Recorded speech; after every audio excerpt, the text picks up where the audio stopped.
வணக்கத்துடன் இன்றும் ஒரு நல்ல செய்தியாகத்தான் இருக்கும் என்று நான் நினைக்கின்றேன்.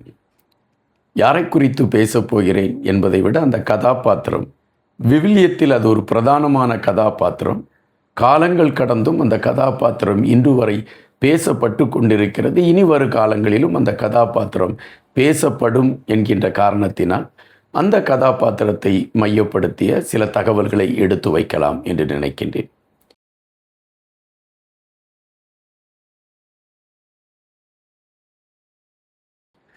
மதம் சார்ந்த ஒரு வலையொலியில் நாம் பேசுகிறோம் என்பதை விட மனது எதை தேடுகிறதோ அது சார்ந்த கருத்துக்களை எடுத்து வைப்பது மற்றவர்களுக்கும் அது பயன் கொடுக்கும் என்கின்ற எண்ணத்தின் அடிப்படையில் தான் இந்த தேடல் உங்களை நோக்கி நாங்கள் எடுத்து வைத்து கொண்டிருக்கின்றோம்.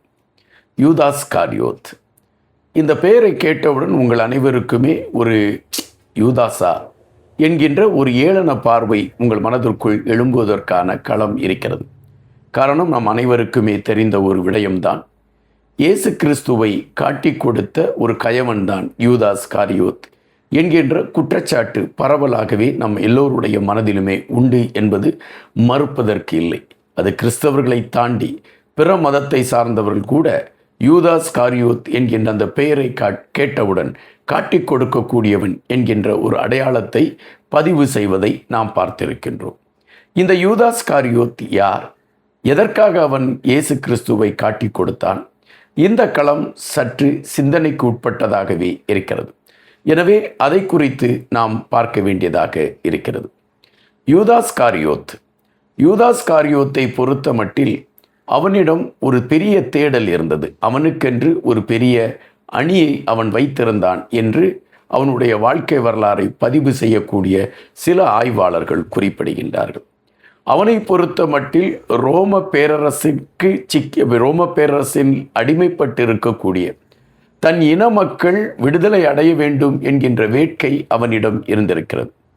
அதற்காக ஒரு அமைப்பை உருவாக்கி அந்த அமைப்பின் அடிப்படையில் அவன் ரோம பேரரசை எதிர்த்து போராடி கொண்டிருந்த ஒருவனாக இருந்தான் என்பதுதான் பதிவு.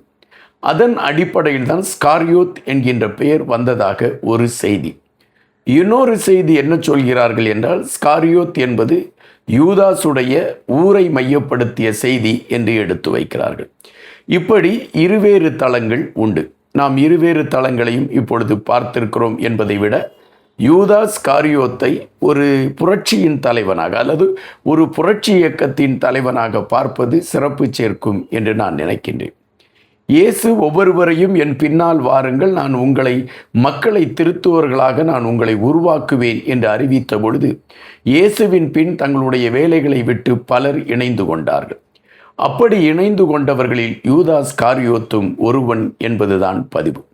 தான் அதுவரை திரட்டி வைத்திருந்த அனைத்து படை சார்ந்த, அதாவது அந்த களத்தில் நின்று போராடி கொண்டிருந்தவர்களை எல்லாம் இயேசுவின் பின் திரளுவதற்கான ஒரு களத்தை உருவாக்கி இயேசுவிற்கு சீடராக இணைந்து கொள்கின்றான் யூதாஸ் காரியோத். முதலில் இருந்தே யூதாஸ் காரியோத்தை மையப்படுத்தி வருகின்ற செய்திகள் அனைத்துமே நாம் யூதாஸ் காரியோத்தை ஒரு தவறான கண்ணோட்டத்தில் பார்க்க வேண்டும் என்கின்ற நிலைப்பாட்டில்தான் அவைகள் தொடர்ந்து கொண்டிருக்கின்றன.